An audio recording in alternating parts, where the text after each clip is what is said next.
Aujourd'hui, je vais vous parler de l'instant de Belgitude numéro 4 qui s'intitule Que s'est-il passé en Belgique durant la Seconde Guerre mondiale?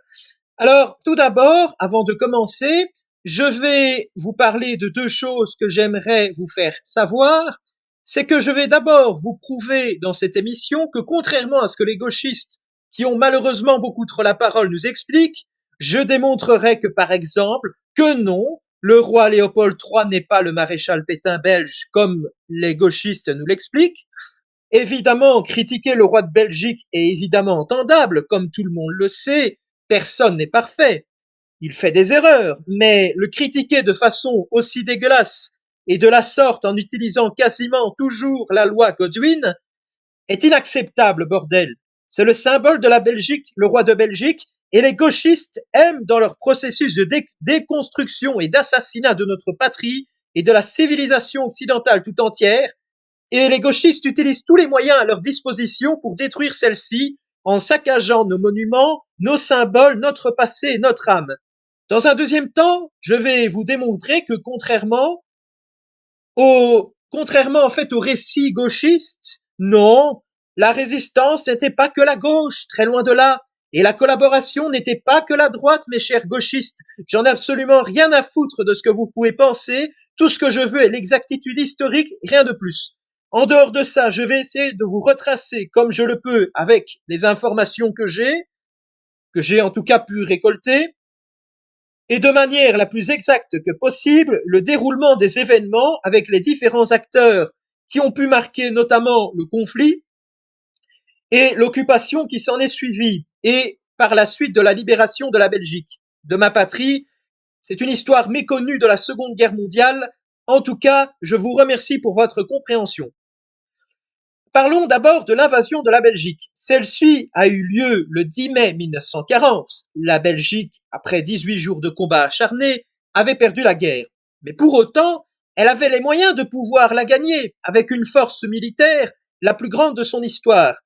Malheureusement, le moral va être au plus bas. Revenons brièvement sur les événements principaux. D'abord, les Belges se sont retirés entre les positions fortifiées d'Anvers et de Liège. Les Allemands privilégiaient la guerre de mouvement. La déchéance de la Belgique va commencer lorsque les Allemands vont prendre de court les Belges avec leurs parachutistes capturant le fort stratégique de Eben et Mal. La poussée allemande va être majoritairement localisée dans les Ardennes, et finalement, la guerre se termine avec les carabiniers et les chasseurs ardennais qui se battent de façon héroïque avant de se faire encercler sur le front de la Lys, aussi appelée la poche des Flandres. Parlons maintenant de la capitulation. Celle-ci est sans condition. Le premier ministre de l'époque, Hubert Pierlot, va se distancer du roi Léopold III, celui-ci préférant, en parlant d'Hubert Pierlot, se réfugier à Londres auprès des Alliés, tandis que le roi de Belgique, Léopold III, se constitue comme prisonnier. Celui-ci, peu de temps après, en novembre 1940, va rencontrer Adolf Hitler pour lui proposer une paix et exigea d'autres choses comme par exemple le retour de tous les prisonniers belges, l'augmentation des rations pour les Belges. Pour autant, Hitler ne va pas se montrer intéressé par cette proposition. En se constituant en tant que prisonnier, le roi en quelque sorte partagera le sort des soldats prisonniers, même si c'est au château de Laeken. En plus, il a évité un bain de sang épouvantable. Mais la grosse erreur de Léopold III est d'avoir épousé Liliane Bals en septembre 1941. Notamment, certaines femmes belges se sentaient délaissées, notamment lorsque leurs maris furent déportés en Allemagne ou étaient morts. Les ministres à Londres, donc c'est le gouvernement en exil, estimaient que le roi, en tant que chef des armées, devait abandonner ses soldats, de ne pas être retenu en tant que prisonnier dans le cas d'un encerclement par les ennemis. Pour autant, avec son action, le roi Léopold III a sauvé des milliers de vies. Parlons maintenant du rôle de Léopold III. Celui-ci pense qu'en restant en Belgique, il peut rester parmi son peuple et de pouvoir, tout comme lui, de partager les difficultés liées à l'occupation. L'historien britannique Liddell Hart avait une analyse assez fine sur le sujet, je cite. Si le roi Léopold avait quitté la Belgique dès le 25 mai 1940, comme ses ministres et Churchill l'y poussaient, l'armée belge eût sans doute immédiatement déposé les armes et les chances des Anglais d'échapper à l'encerclement eussent été minces.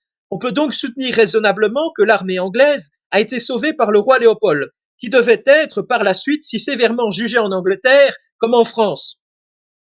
Le roi avait adopté une politique de stricte neutralité. Sur le site liège.zrofco.be, nous pouvons y lire, je cite à la page numéro 2, et de toute façon, toutes les sources sont en description de la vidéo. Sur ce site-là, à la page numéro 2, je cite, mentionnons enfin que le général Charles de Gaulle avait envoyé un télégramme au roi Léopold III le 21 juillet 1940, jour de notre fête nationale, dans lequel il le félicitait ainsi que son armée pour leur courage et leur dignité. Selon le même site que je vous ai mentionné précédemment, je cite à la page numéro 3, l'amiral Lord Roger Keyes est resté auprès du roi du 10 au 27 mai et il affirmait qu'il transmettait régulièrement des informations à Londres. Selon le même site, je cite, selon John Colville, l'histoire jugera probablement l'acte du roi Léopold III tout autrement que l'opinion d'aujourd'hui et retiendra qu'il a été un bouc émissaire très utile aux Alliés. Ça, l'on peut le retrouver sur ce site-là à la page numéro 3. Voici une phrase qui résume bien le traitement dont beaucoup de médias réservèrent au roi Léopold III, très souvent évidemment des médias gauchistes. Léopold III, que les gauchistes le veuillent ou non, est un symbole de la Belgique puisqu'il fut notre roi. Selon le site de la bibliothèque.territoire-mémoire.be à la page 31, le roi, en étant retenu prisonnier avec sa famille à l'époque, ne voulait être libéré que si et seulement si il n'y aurait pas eu de conséquences pour les déportés et les prisonniers. Même les représailles contre sa famille ne l'empêchera pas, car sa volonté première était le bien de son peuple. Parlons maintenant de la déportation de la famille royale de Belgique.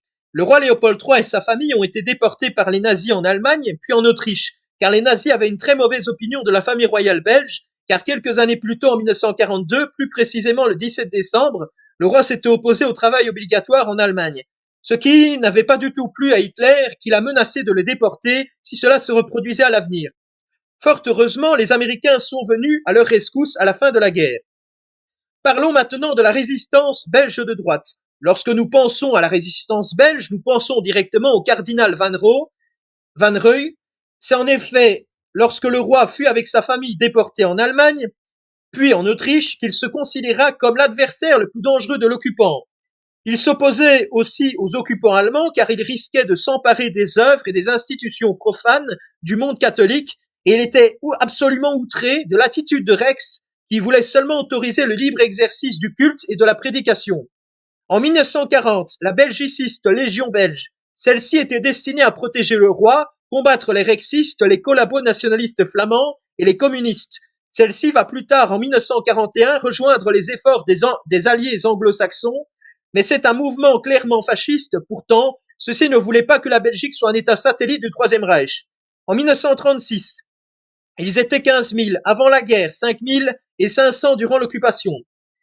Nous avons aussi dans la résistance un mouvement appelé le Mouvement national belge qui regroupait notamment des bourgeois catholiques. Ce mouvement aidait des personnes à rejoindre l'Angleterre, tenait aussi un journal appelé La Voix des Belges. Il pratiquait des sabotages et effectuait un travail de censure, notamment sur les lettres de dénonciation. Il comptait durant l'occupation 15 000 membres. Le mouvement national royaliste était constitué d'anciens rexistes qui se sont distancés de leur ancienne famille politique. Ils étaient 8 527 membres durant l'occupation. La Phalange, ce mouvement n'est pas d'accord avec la position neutraliste de Léopold III, il voulait se ranger entièrement du côté des Alliés. Cette organisation sera plus tard intégrée par l'armée belge en mars 1941. Il voulait empêcher ceux qu'ils appelaient les fouillards, donc l'ancien gouvernement réfugié à Londres, de retourner en Belgique. Alors ce mouvement nationaliste n'a pas basculé dans la collaboration grâce à son patriotisme. Le fondateur de ce mouvement, dont vous voyez ici la photo, sera déporté en Allemagne et mourra dans les camps de concentration. En novembre 1940, la Phalange comptait 1100 membres. Nous avons aussi l'organisation armée secrète, qui est le mouvement le plus puissant à la veille du débarquement allié. Celui-ci a fait gagner un temps précieux aux troupes alliées. L'organisation armée secrète avait notamment un meilleur matériel et aussi au niveau de l'encadrement que les milices patriotiques, ce qui a fait qu'elle était plus populaire. Celle-ci comptait 54 000 membres. Le mouvement des affranchis fut créé par Camille Trom Au début de 1941, elle fut une résistance civile pendant tout un temps, et c'est seulement en mai 1944 que ce mouvement va se lier en tant que brigade de choc, et donc celle-ci s'est organisée en tant que résistance armée en s'affiliant au mouvement national belge. Ce mouvement comptait entre 500 et 845 membres. L'Armée de libération est un mouvement démocrate chrétien résistant fondé par Antoine Delfosse. Celle-ci avait une exception, c'est que la majorité de ses membres étaient démocrates chrétiens. Même si au début elle recrutait d'anciens militaires et gendarmes, sur le site Belgium World War II, il est dit, de manière assez classique pour une formation résistante de droite, même si elle ne se reconnaissait pas comme telle, et puis par la suite, il est dit qu'elle a fait venir dans sa formation politique résistante la Belgische Vrijwilliger Legion, donc ça veut dire la Légion des volontaires belges, qui était chrétienne et progressiste. Je pars du principe que si le site a dit que le mouvement était de droite, le mouvement était de droite.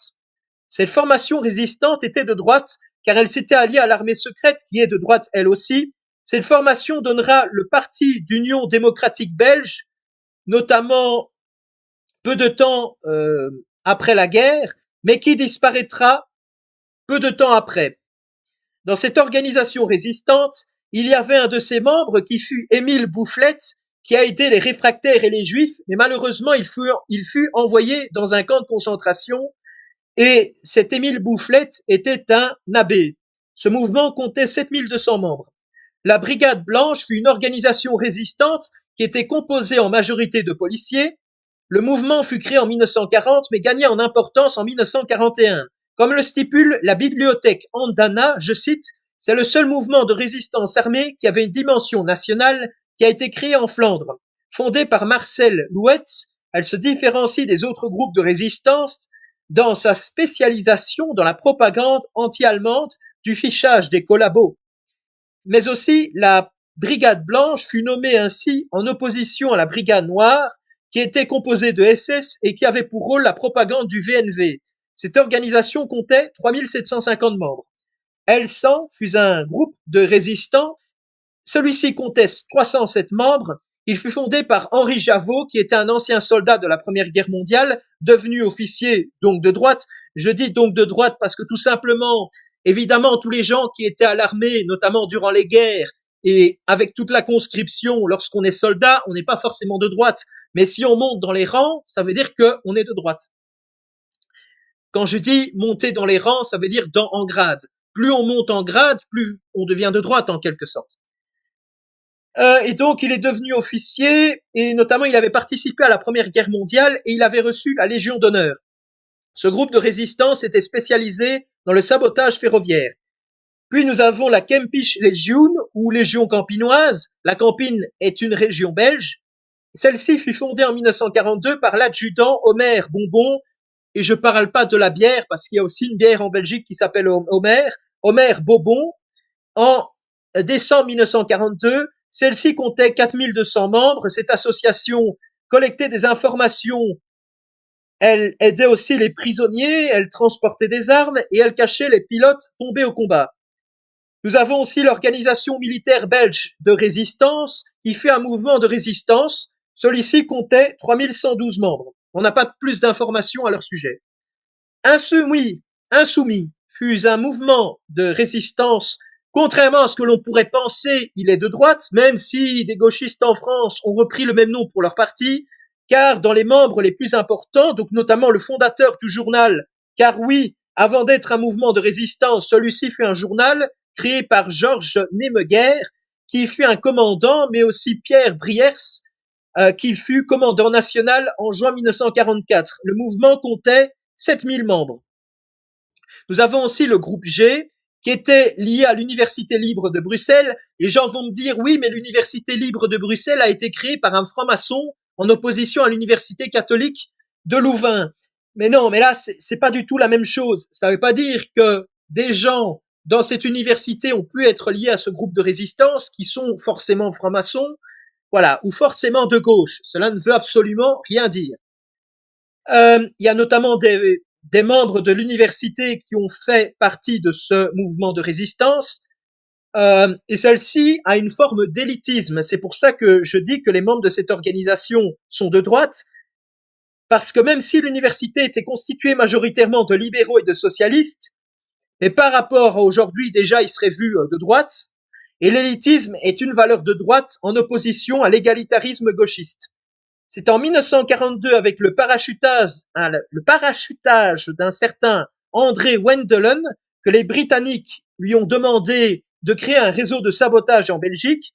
Et en 1944, ils ont réalisé des actions de sabotage et de guérilla au service de l'armée secrète.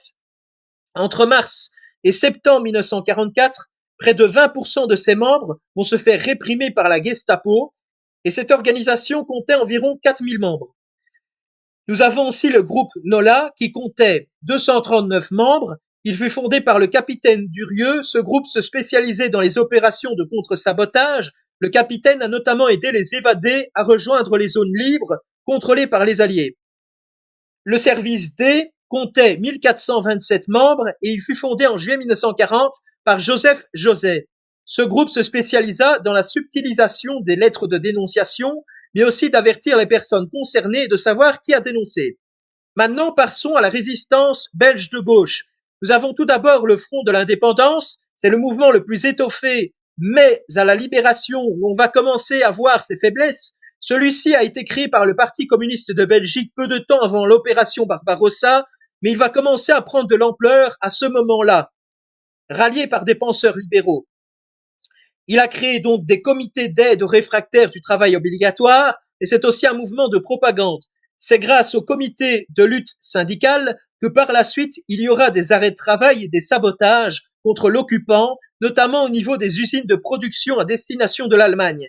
Cette organisation comptait 35 152 membres. Une autre organisation est celle des partisans armés, aussi appelée armée belge des partisans, qui va conduire une série d'attentats contre les nazis, mais aussi d'exécuter des bourgmestres rexistes. Cette organisation était constituée d'anciens de la guerre d'Espagne, des militants de l'internationale communiste, mais aussi par des intellectuels. En 1943, malgré une baisse du nombre de membres à cause des arrestations, pourtant, il va avoir une vague de membres qui vont arriver, notamment de milieux non politisés, révoltés du travail obligatoire, imposé par l'Allemagne. Ceux-ci viennent majoritairement de Bruxelles et des bassins industriels wallons. Selon le site de World War II Belgique, le titre de la page est intitulé Partisans armés. Et donc, je vous explique ce qui s'est passé. C'est après la guerre, donc en 1944-45, que le PCB va utiliser son bras armé pour mettre une pression sur le gouvernement belge. Le PCB appelle à marcher sur Bruxelles, donc le PCB c'est le Parti communiste belge, il appelle à marcher sur Bruxelles, ce qui me rappelle la marche sur Rome de Mussolini en 1922, et donc marcher sur Bruxelles signifie forcément un coup d'État. Les communistes étant victimisés par la gendarmerie et la plupart des militants, notamment de l'organisation des partisans armés, étant juste là pour chasser l'occupant du pays et pas pour des motifs idéologiques, faisant totalement effondrer l'organisation et le PCB peu de temps après la guerre. Cette organisation comptait 13 246 membres. Les milices patriotiques étaient de gauche, mais étaient plus de la famille socialiste que communiste. Celles-ci ont été créées très tard, peu de temps avant le débarquement, et donc celles-ci ont fait contrepoids aux partisans armés communistes que j'ai notamment mentionné plus tôt dans la vidéo. Celle-ci comptait 22 006 membres. Nous avons aussi eu le réseau Socrate. Celui-ci est constitué majoritairement par des démocrates chrétiens. Celui-ci a été créé en novembre 1943, lorsqu'il y a eu des arrestations massives qui ont désorganisé l'aide aux réfractaires du Front de l'indépendance. Ce réseau va permettre l'aide financière aux réfractaires. Le nombre de membres est inconnu. Et puis nous avons le comité de défense des Juifs qui fut créé à la suite de rafles qui ont eu lieu entre août et septembre 1942. Celui-ci avait eu notamment pour objectif de permettre de trouver des lieux d'hébergement pour les Juifs. Cette organisation a eu aussi des relations avec des lieux d'hébergement tenus par des ecclésiastiques comme l'abbé André ou du père Henri Renders. Pour ne citer que, le nombre de membres est inconnu. Son fondateur est le communiste Herz Jospa. Passons maintenant aux collabos de gauche. Henri Demann, celui-ci est le dirigeant du Parti ouvrier belge, qui est l'un des 3 grands partis du pays. Donc ce n'est pas n'importe qui. Les gauchistes sont des hypocrites. La preuve ici est que Henri de Man, ce qui va le faire dévier vers la collaboration avec l'Allemagne nazie durant la Seconde Guerre mondiale, est qu'il voulait lutter contre le fascisme avec ce qu'il appelait le plan du travail. Même en étant ministre, il n'arriva pas à inverser la tendance, ce qui va le faire dévier du côté autoritaire du spectre politique, car selon lui, la démocratie parlementaire était incapable de briser le pouvoir de la finance. Il se soumit encore plus face à l'Allemagne et c'est à ce moment-là qu'il veut dissoudre le Parti ouvrier belge, mais sans succès. Il va se faire encore plus victimiser par les nazis et va partir en exil en Suisse. Nous avons aussi Edgar Delvaux.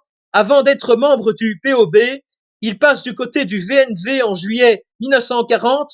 Par la suite, en 1942, il est devenu le chef de l'Union des travailleurs manuels et intellectuels. Il a collaboré de façon très étroite avec les SS. Malgré tous ses soutiens du démon, le nombre d'adhérents de son mouvement s'effrite et il séjourne en exil en Allemagne. Et il a eu notamment le feu vert pour rentrer en Belgique en 1974 par un gouvernement de socio-chrétiens et de libéraux, bref, des gauchistes. Et ce mec a vécu jusqu'en 1999 et est mort en 1901 et est mort à 94 ans, comme quoi la haine fait vivre plus longtemps. Joseph Spilett, il fut un ancien piocheur de la SNCB. La SNCB, c'est notamment les cheminots, et à ce que je sache, ce ne sont pas ceux qui votent le plus à droite, et il fut nommé en tant que rédacteur en chef du journal de Charleroi. Pierre Hubermont, il fut un écrivain influent dans le monde littéraire prolétarien, il fut lui-même mineur.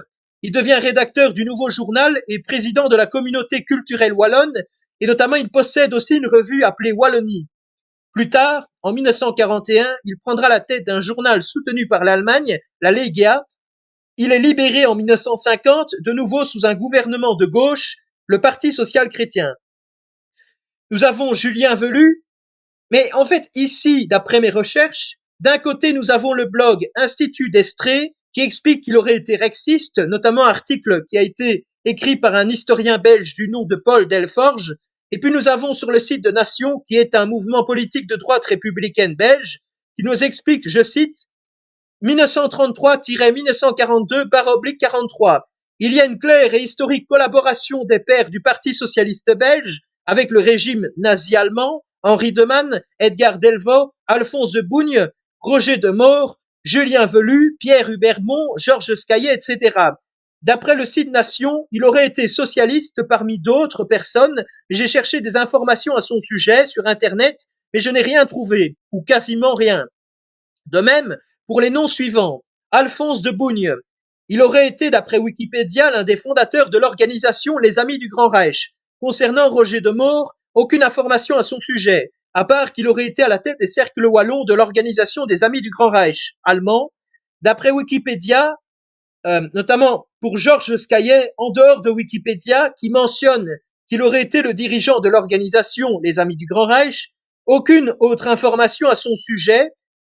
Et pour conclure, sur le site de Nation, il n'y a aucune source, donc cela les décrédibilise. Un peu après, il y a peut-être des livres qui parlent de ces personnages, mais en tout cas, je n'en ai pas eu connaissance. Donc, je pencherai plus sur le fait que Julien Velu était un rexiste, même si d'après Wikipédia, les Amis du Grand Reich recrutaient des gens majoritairement de gauche opposés au rexisme. Selon une source qui m'a l'air d'être très sérieuse, à la page 70, il est dit, je cite, le pouvoir passin Julien Velu, ex-rexiste, partisan convaincu du germanisme, et cette source, c'est le document écrit par Francis Ballas, intitulé Jour de guerre, le tome numéro 8, Jour noir. Francis Ballas, qui est aussi un historien, donc cela confirme qu'il était de droite, même si son organisation était composée majoritairement de gens de gauche. Concernant Roger de Maure, nous avons plus d'informations à son sujet, à la page 77 du document. Nous avons un passage où il est dit clairement que Roger de Maure fut l'adjoint d'un certain Paul Garin, qui fut avant d'être un membre de Rex, un membre de la branche romaine du Verdinasso, et avant ça, il fut membre des jeunesses socialistes. Georges Scaillet, qui fut un représentant du commerce, à la page 71 du document. Puis nous avons Fernand de Housse, qui fut un ancien libéral et anticlérical et proche d'un certain Édouard Englebert, qui fut un haut gradé dans la franc-maçonnerie locale. Fernand de Housse aura l'outrecuidance de condamner Léopold III alors que lui a fourni des informations à l'ennemi, notamment en étant en contact avec Karl Nossent, qui fut de la Gestapo et qui traquait la résistance et qui voulait neutraliser la gauche modérée liégeoise. Parlons maintenant de la collaboration de gauche, mais des mouvements. L'Union des travailleurs manuels et intellectuels fut fondée par Henri Demann et est une organisation syndicale qui fut créée en 1942.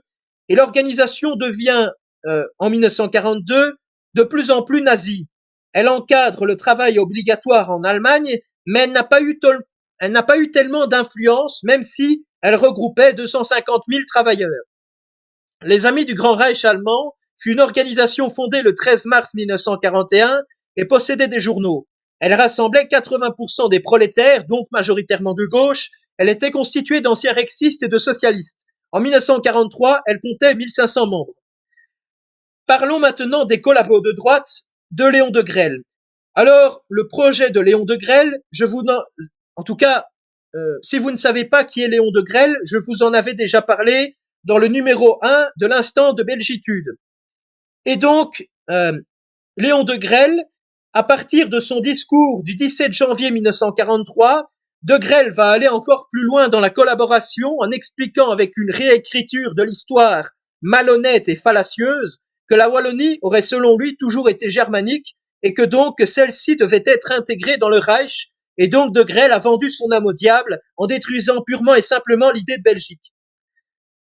Parlons notamment maintenant des organisations qui furent liées à Léon Degrelle. Rex fut le parti de Léon Degrelle qu'il crée en 1935. Celui-ci n'est plus que l'ombre de lui-même en 1940.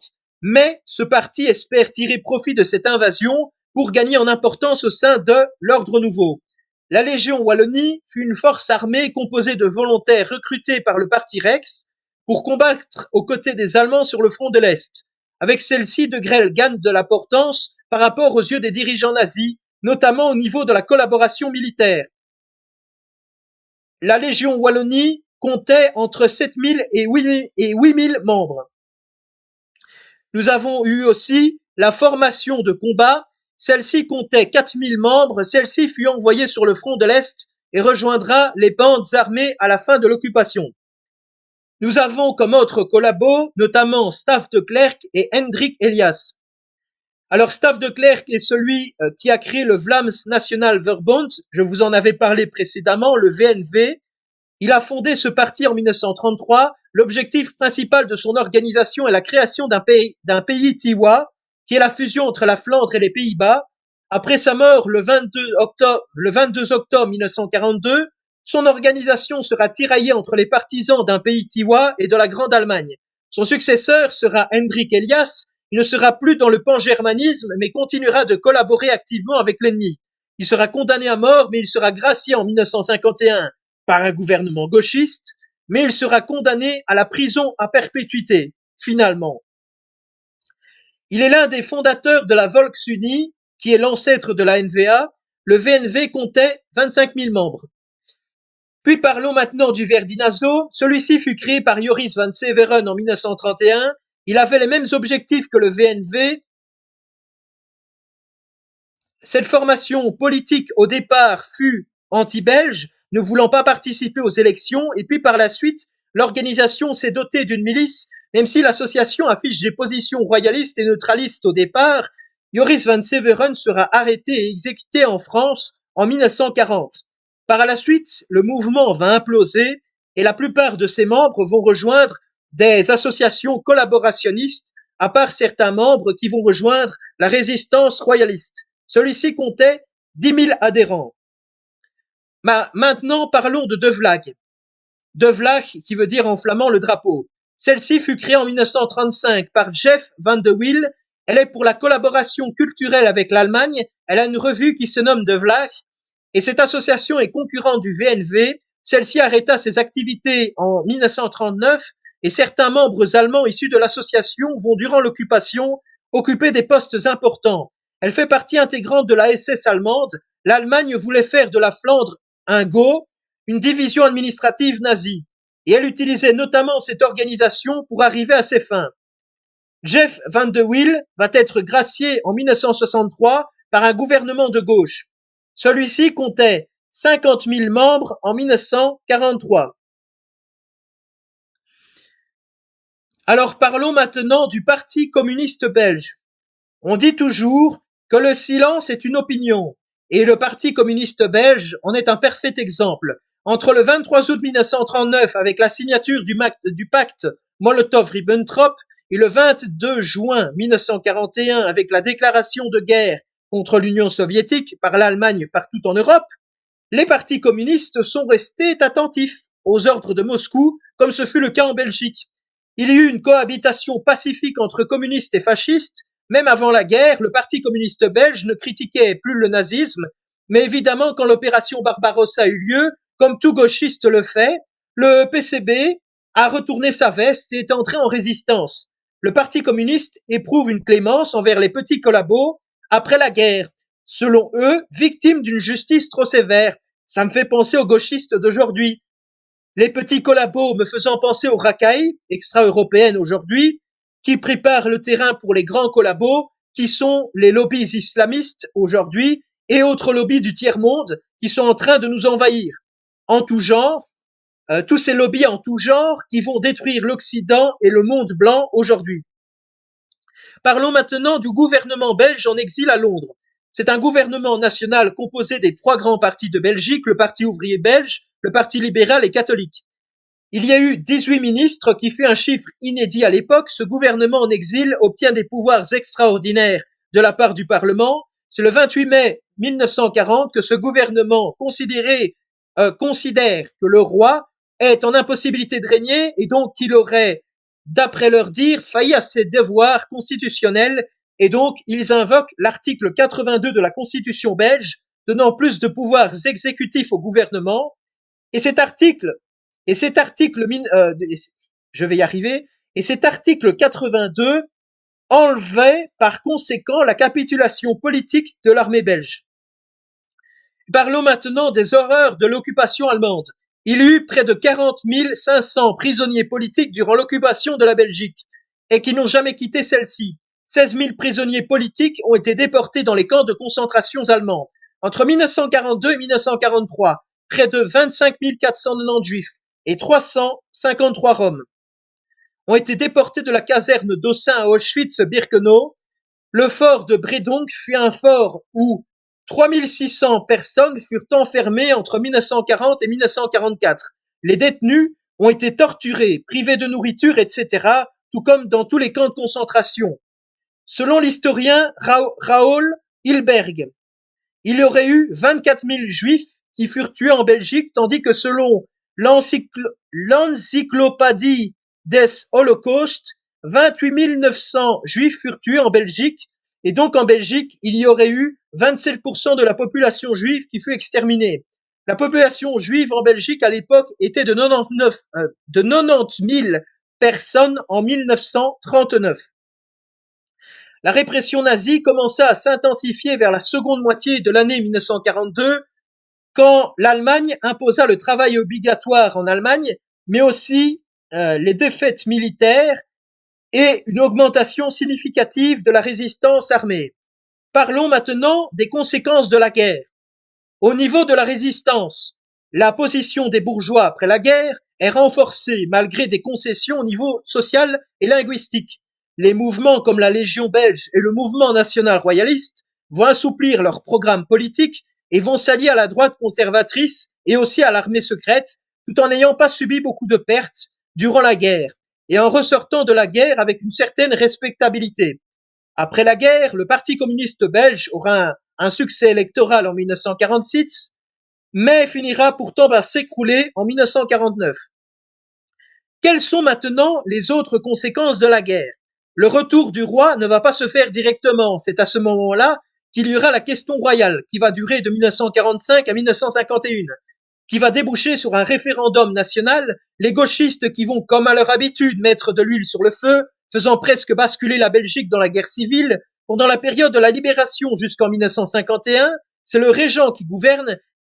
À l'issue du référendum de 1950, même si une majorité de gens ont voté pour le retour au pouvoir du roi Léopold III, 57,68%, il y a eu des disparités régionales menaçant l'unité de la Belgique et comme le stipule le site spoonconcept.com, je cite 72,2% de oui en Flandre, 48,16% à Bruxelles et 42% Wallonie.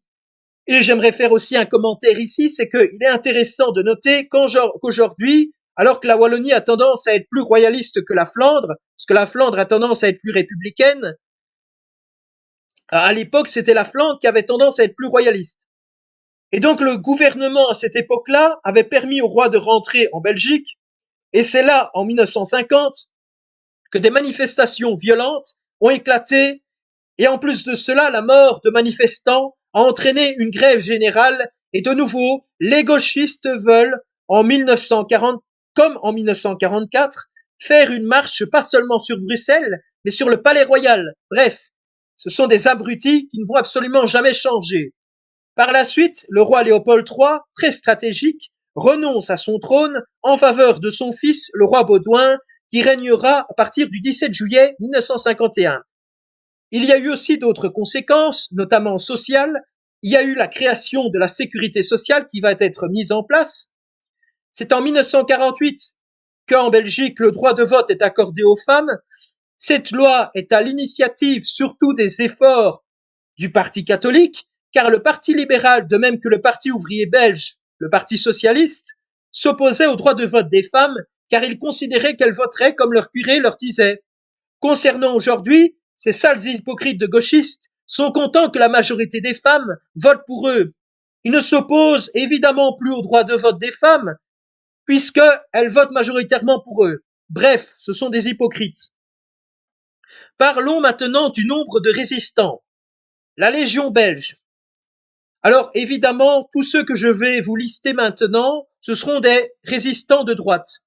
La Légion belge, 500 membres. Le Mouvement national belge, 15 000 membres. Le Mouvement national royaliste, 8 527 membres. La Phalange, 1100 membres. L'Armée secrète, 54 000 membres. Les Affranchis, entre 500 et 845 membres. L'Armée de libération, 7 200 membres. La Brigade blanche, 3 750 membres. L100, 307 membres. La Légion campinoise, 4 200 membres. L'Organisation militaire belge de résistance, 3 112 membres. Insoumis, 7 000 membres. Le groupe G, 4 000 membres. Le service D, 1 427 membres. Passons maintenant au mouvement de gauche de résistance. Le Front de l'Indépendance, 35 152 membres. Les partisans armés, 13 246 membres. Les milices patriotiques, 22 006 membres. Le réseau Socrate, je n'ai pas pu trouver le nombre de membres. Pourtant, j'ai beaucoup cherché. Le comité de défense des Juifs, je n'ai pas pu trouver le nombre de membres. Pourtant, j'ai aussi beaucoup cherché. Nombre total de résistants, notamment de tous les groupes de résistance que j'ai pu calculer. Alors, les résistants de droite étaient de 110 123, et si l'on rajoute les affranchis, donc le groupe de résistance de droite, qui est soit de 500 membres, donc là on serait en fait à 110 623, et si il comptait 845 membres, nous sommes à 110 968. Et pourquoi en fait les affranchis, ils ne savent pas trop, parce que les historiens ne s'accordent pas exactement sur le nombre de gens qui faisaient partie des affranchis. Parlons maintenant du nombre de résistants gauchistes. Ils étaient du nombre de 70 404. Et donc, si l'on calcule, nous sommes environ à 61%, 39% de gauchistes, donc 61% de mouvements de droite, 61% de gens qui ont été dans des mouvements de droite résistants durant la guerre et 39% pour les gauchistes. Et en fait, ça fait quasiment 60% pour les personnes de droite et 40% pour les gauchistes. Et parlons maintenant du nombre de collabos. Union des travailleurs manuels et intellectuels, qui sont de gauche. 250 000 membres. Même si c'était des travailleurs, le fait de travailler dans cette institution était de la collaboration, et donc c'est d'offrir son travail à l'ennemi. Les Amis du Grand Reich, qui étaient aussi de gauche, 20 500 membres. Donc les collabos gauchistes représentaient 251 500 personnes. Les collabos de droite, Rex, inconnu, je n'ai pas su trouver le nombre de membres. La Légion Wallonne, 7 000 à 8 000 membres. La formation de combat, 4 000 membres. VNV, 25 000 membres. Le Verdinazo, 10 000 membres. Mais je ne les ai pas comptabilisés parce que, comme j'ai pu vous l'expliquer, le Verdinazo s'est effondré avant l'invasion de la Belgique par l'Allemagne. Et donc, tous les membres de cette formation politique de Verdinazo se sont dispersés dans d'autres formations politiques. Et De Vlach avait 50 000 membres. Et donc, le nombre de collabos était de 87 000 personnes qui furent de droite, qui ont collaboré avec l'ennemi. Et donc, il y eut évidemment plus de collabos que ça, mais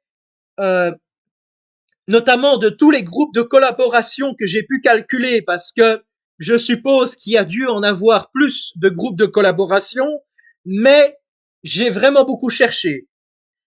Il y aurait eu, d'après tous mes calculs, 338 500 collabos, soit 26% de personnes qui ont collaboré qui étaient de droite, et les gauchistes représentaient 74% des collabos.